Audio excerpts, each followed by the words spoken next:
Hello મિત્રો, દહીં વડા બનાવવાના છે આજે. તો દહીં વડા માટે મેં આ વાડકીના માપની 2.5 વાડકી જેટલી અડદની દાળ લીધી છે.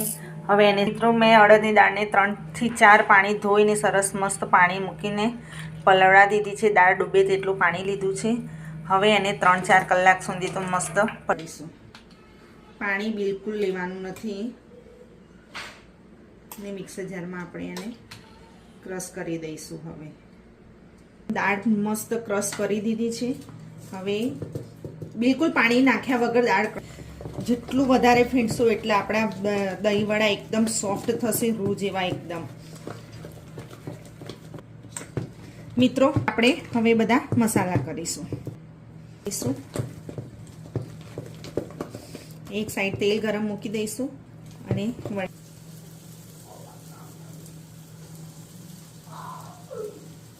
તેલ મસ્ત ગરમ થઈ ગયું છે. વડા નાખીએ છીએ તરત ઉપર આવી જાય છે.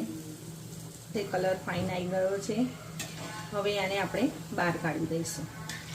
આ વડા તો એકલા પણ ખાવાની મજા આવે એવું છે.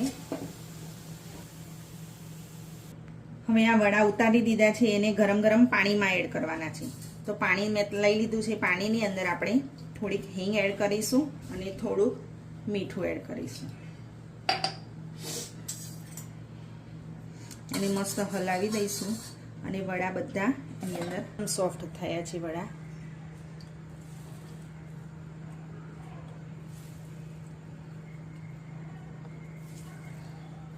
તો હોય છે. આપણે દહીં એડ કરી દીધું છે.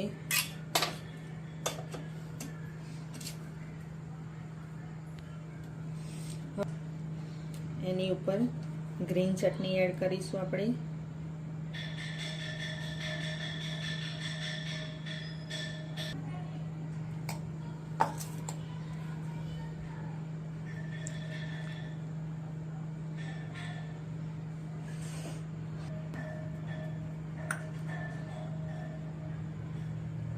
પછી એની ઉપર થોડુંક શેકેલું કઢી પત્તું મૂકીશું આપણે.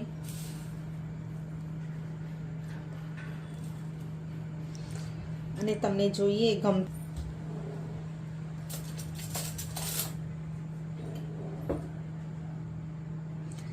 તો આપણા મસ્ત દહીં વડા